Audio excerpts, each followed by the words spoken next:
Hello, everyone. This is Heiko Ott. I am with Rockwell Automation Germany and have the pleasure to lead this meet and greet session with this year's 24toCode Hackathon winners, okay, which are actually my team members.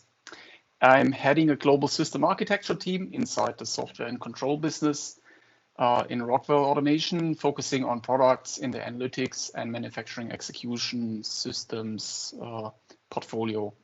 Guys, I'm really excited about this, and but before we dive into the details of your contribution, I'd like to give the audience some context on the hackathon itself and how you signed up for it.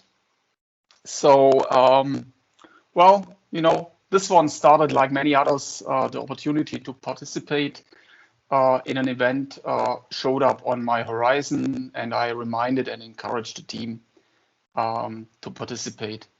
In particular, since we couldn't do a team internal gathering and hackathon due to COVID this year. So throughout a year, there are a handful of opportunities to participate in Rockwell or partner-driven events, challenges that provide an opportunity to collaborate and also develop skills. Okay, that's quite common. Hackathons are a well-established instrument to identify and acquire new talents in our domain. Conceptually, the 24toCode Hackathon is designed for the Milwaukee area. Combined with a nice, attractive location, opportunities to socialize, network, and actually enjoy the event, okay? Well, COVID, as you can imagine, impacted the ability to do a real event this year. Thus, the plans changed, and let's say the event was finally executed in a virtual format. Initially, US only, and later on extended globally for at least internal participants. The availability of the event was published through social media on all channels, kind of, okay, and also Rockwell internal communications happened. And this is how we stumbled essentially into it, okay. There was no need for special skills, so it was really wide open. As far as I remember, there was some kind of briefing provided, mentoring, access to training platforms from Microsoft. And yeah, coming back to the team, Christian jumped on this, engaged with his peers, and they formed a team of 4 out of Germany and France, okay? And with that, talking about the team, I would ask you guys to maybe introduce yourself, kind of round robin, talk a bit about your background, and just introduce you to the audience, okay? Who wants to get started? Maybe I start. My name is Thomas Keller and I work as a software architect. I joined Rockwell Automation 12 years ago and worked in various roles. In the last 3 years, I have been working in Heiko's team on several IS products, but mainly on the analytics platform. Yeah, that's from my side. Thanks a lot. Okay, then I'm jumping in. So I'm Christian Renner, and I'm working for Rockwell Automation for roughly 15 years. And a lot of my time I worked in the solution business department, adapting the Rockwell standard software to customer requirements. And since about 2 years, I'm a member of Heiko's team, and there I'm working on as a software architect and in the main, so in the MES area mainly. Hi, I'm Stefan Schotte. I'm located in France, but was born in Belgium, and it's been more than 16 years now that I've worked for Rockwell Automation in diverse, I would say, areas. The last years now, I've been part of Heiko's team as a software architect, and more focused on the MES business, so the manufacturing execution systems. Thanks, Stefan. Okay, and my name is Sven Thiel. I'm also a software architect located in Karlsruhe. I've been working for Rockwell for more than 12 years now, mainly on MAS projects and in particular Pharma Suite, which is software for the life science industries. Perfect. Thanks a lot, guys. And so 3 of you are located in Germany, kind of near to the campus, software campus in Karlsruhe, and Stefan is located in France, Toulouse. So, as far as I understood, there were a number of problem domains presented, right? Which one did you choose and why? And maybe you can also provide a quick outline on the problems itself. Who wants to give a pass on that? I can try to do that. Okay, cool. So everyone reviewed the different presented cases. There were 4 of them. One case was about manufacturing optimization. So this was a complex dynamic planning scenario that takes personal and machine development into account. The second was about energy management in the production environment and to reduce the carbon footprint there. Another case was system modernization. This was about creating a migration plan to newer technologies and demonstrating compatibility. And the last one was the dynamic filtering.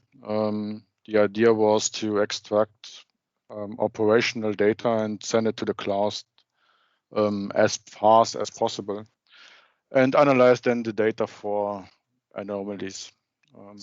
So we discussed this in the team, and it was really or relatively quickly decided that we are going for the dynamic filtering. The main motivation was that this is a good opportunity to look into machine learning outside of the business, daily business. I see. Thanks a lot. So was an easy decision apparently. So, well, you know, before we talk a bit eventually about the solution itself and that context, hey, participating in a hackathon remotely compared to eventually previous experiences, isn't that kind of a challenge? And how did it work for you? Okay, and how did you actually collaborate, stay in touch, and stay connected? Well, How did it work for you? Okay, sorry. Well, actually, I would say we are kind of used to collaborate remotely in our daily work, even before the COVID-19 situation occurred.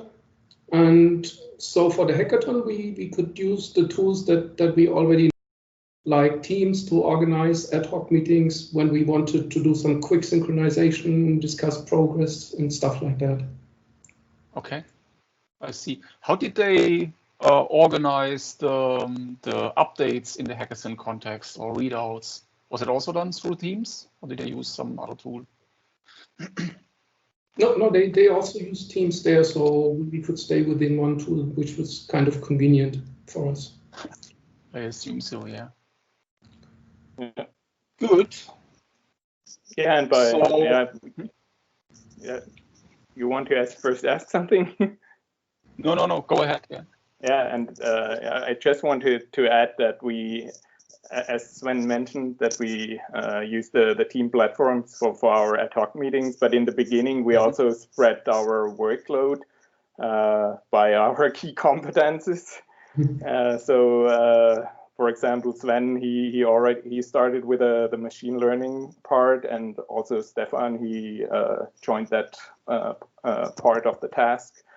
Thomas started with a data upload to the cloud infrastructure, and myself, I started on setting up all the cloud infrastructure, so in Azure, and later on I worked on the visualization and filtering part of the task. Okay, cool. Thanks a lot for that one.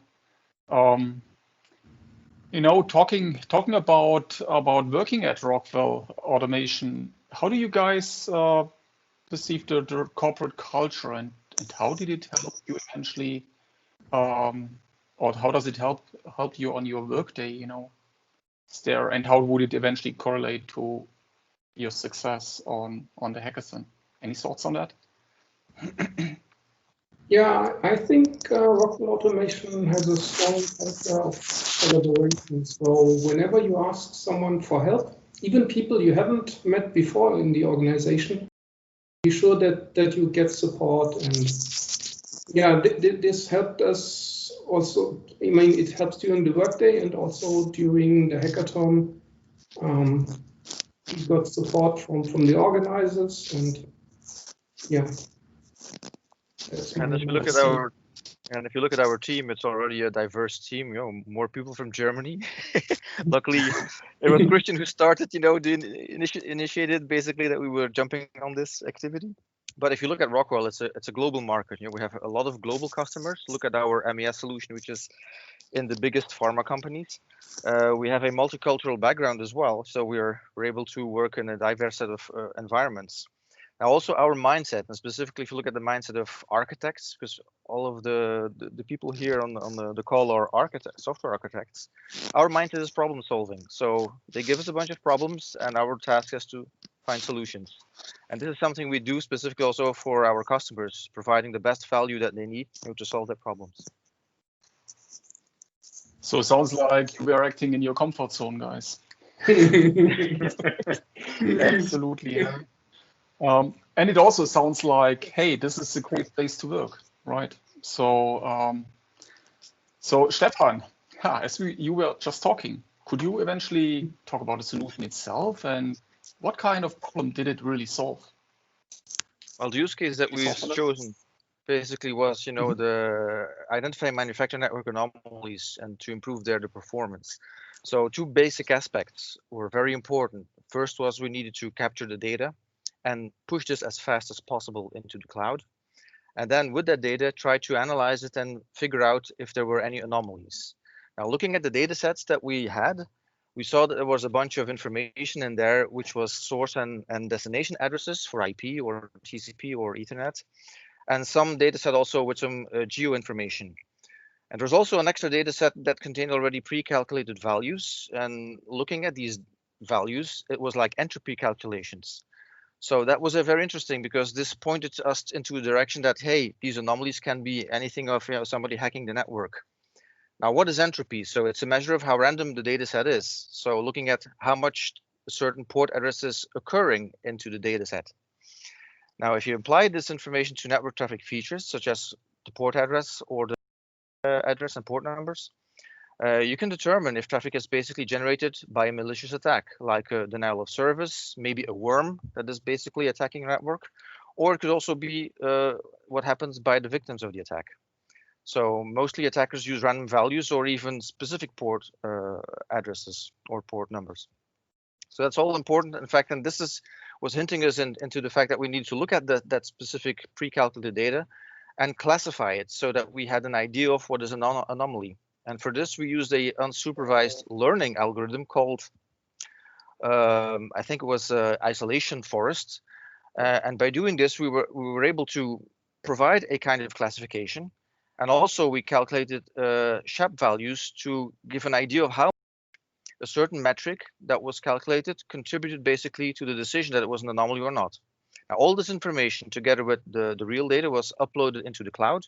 And with this information, we could correlate and identify basically where potential anomalies were occurring. And for this, from a technology perspective, we were using parts of the TIC stack. So we used InfluxDB as a time series database to store the data. And we used then Grafana to visualize that information. The way we basically pushed the data into the cloud was Thomas who implemented a very efficient algorithm in C# by taking the data, doing some pre-calculation on these to compress the data, and then also zipping it and then pushing it into the InfluxDB and into the cloud. Okay, that sounds awesome. Hey, you know what? I'm not sure if that's a bit too stretched for that session, but I would love to get a demo. Would that be possible? Sure. Let me Seriously? jump in there. Okay, that's awesome. Yeah. That's awesome. Let me just. I'll be mindful a bit about the time, yeah. But if you can Yeah, demo for something, sure. I just will. do it. I will not show everything. So let me just share my screen. I'll just share your screen, yeah, right. Okay, Yep. now. No, Yeah. Okay. So let me first the first part of the task. So the data upload. As Stefan already said, this was done by a C# program. And then it ended up in a InfluxDB. Here you just see the raw data, the measurement values within the database. And also there is one table for our anomaly calculation, which we also uploaded. And then we did a visualization of all the data. So as you know, we all the data was network related data. So all the different protocols, ARP, Ethernet, IP, I think UDP, TCP, IP protocol. And here on this dashboard, you see an overview about all the data that we got. We did also a visualization of the location where all the traffic was coming from. And then we did a second dashboard where we visualized our anomaly calculation, the machine learning result. So in the top part, you see the entropy values that were also provided, which were used for the calculation. And in the lower part here, you see plus and minus 1 values, which are the CHAP values which were showing the identified anomalies. So -1 means there is probably an anomaly, and the +1 are probably normal network traffic. So in the top part, there is also the timestamp directly where you can see the anomalies. And just by clicking on for example, an anomaly, there we have also linkage to the first dashboard, where you can then get some details, which is also already pre-filtered to the exact timestamp where we think the anomaly is, and then you see only the related parts of the network traffic. So everything is filtered down. Same for the map. So only some parts are left, and then the network operator can look more in a detailed manner to the addresses and so on. And that's it, I think, in a short description. Pretty impressive, considering the time you had for that hackathon, right? So awesome. That actually looks like a complete solution, okay? Providing already value. Anything, guys, you want to add to the demo? If not, that's, if I just think about what we have seen, it seems like smart application of available technology tools combined with a few hacks, okay, here and there to solve the problem. Hey, I really like it, guys. Which actually brings me to an interesting thought.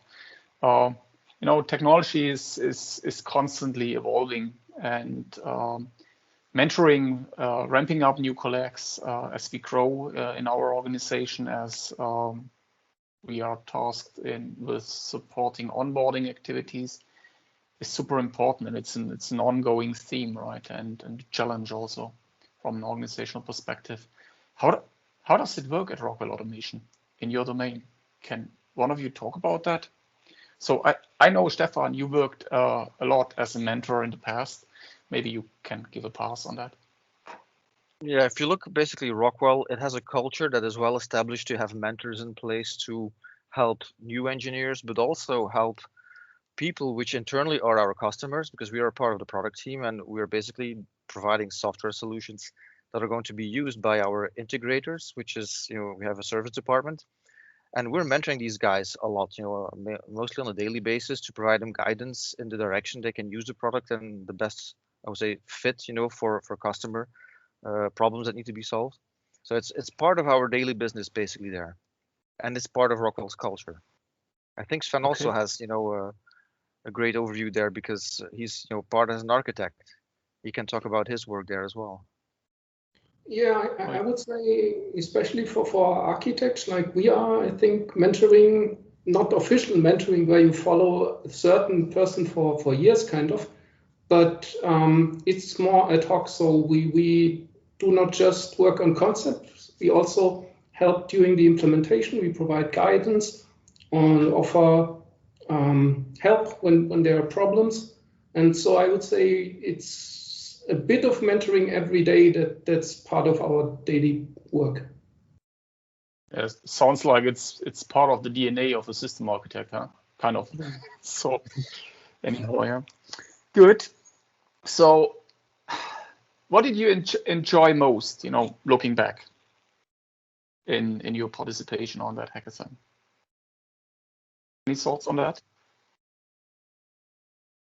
Well, I would say it was fun. Oh, sorry. Go ahead. No, go ahead. Go ahead. Yeah, basically I would say it was fun to play with other technology and something that was not directly relevant in the domain, like the MES domain, and specifically using open source technology that was, thanks to Christian, very quickly installed in the cloud, on an Azure technology stack. But I was pretty glad to be able to play with Influx and also Grafana. I agree Thomas, on that. you want to add something? Yeah, it's exactly what I tried to to explain. So as this was really a good opportunity to look into machine learning and the possibility of machine learning, and this was really cool to look into that. Great. I will also point out the machine learning part because this was brand new for me. Even if I had some experience already with the cloud stuff, but the machine learning, what can be done and how you get results out of a bunch of data, this was pretty interesting. Yeah.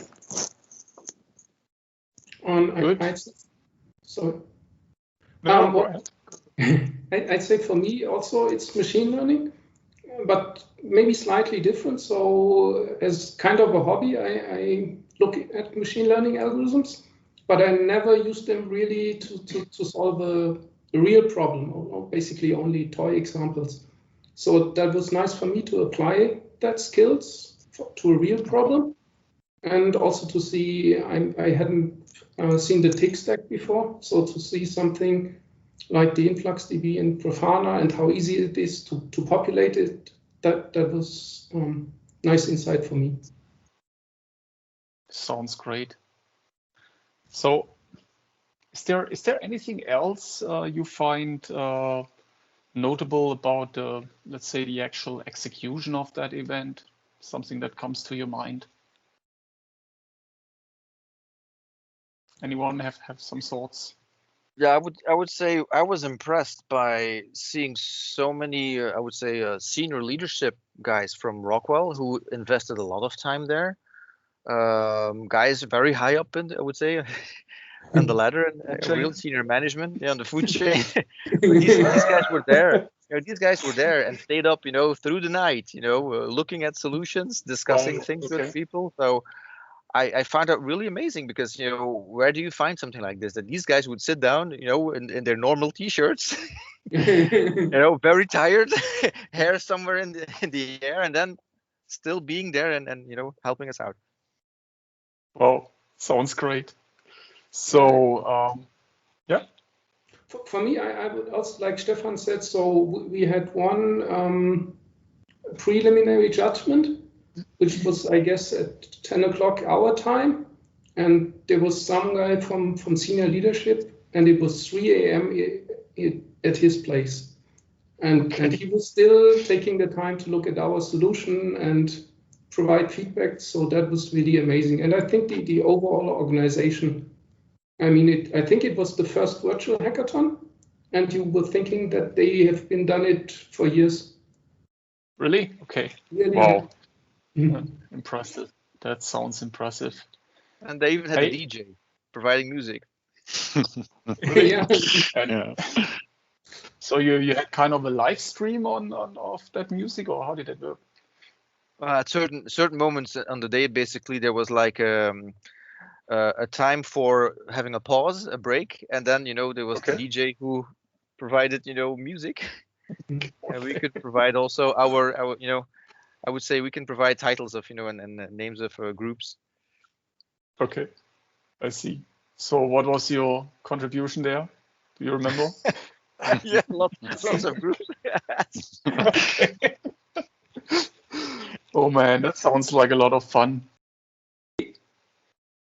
How do you see Rockwell Automation, in fostering innovation? Okay, because at the end of the day, that's what happened. Okay, in the hackathon. So you also tapped into the innovation dimension. How do you see Rockwell Automation?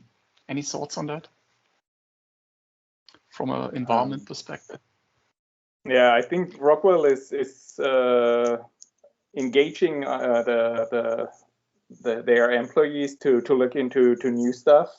So I think all of us four, we learned something new, and this is not only during such hackathons, but also during our daily business. So we have to deal with our old software stack and such stuff, but we are also constantly looking into new technologies, so like containerization of our software and so on. Yeah. I see. Anything anyone wants to add? If not, hey, what is any additional thoughts around some kind of conclusions you had on that event? Anything you want to add in addition? I would say, as Sven said, I found it very professional. No glitches for the first virtual hackathon, and I find the way the event is done is pretty good. Even if it would have been better if it was, of course, in the same room, like a real hackathon, because then you have directly feedback. But still, I find it a really good experience. So I guess what I hear, you will join the next time again, right? Highly motivated. Possible. Why not? Well, we're trying to get Heiko to get more hackathons for us. Eventually more convenient European time zone or whatever. Yeah. So any kind of advice you would like to spell out? Anything, to someone that has eventually groundbreaking idea, how to deal with that inside Rockwell Automation? Any kind of advice? Well, provide a prototype, push it, show it to people, network. And there are people who are interested. Makes a lot of sense. Yeah, absolutely. Yeah, talk about it. Absolutely. Yeah. So hey, with that, I think we are pretty much done, right? So thanks a lot for joining this virtual meet and greet. I hope, to the audience, I hope you found it interesting, enjoyed the story. Maybe we triggered your interest in a career at Rockwell Automation. Okay, it's a great workplace, absolutely great place to be. And thanks again, team, to support this, and kudos to your success again. Hey, stay healthy. Have a great time. Thanks. Yep. Bye. Stay healthy. Bye-bye. Bye.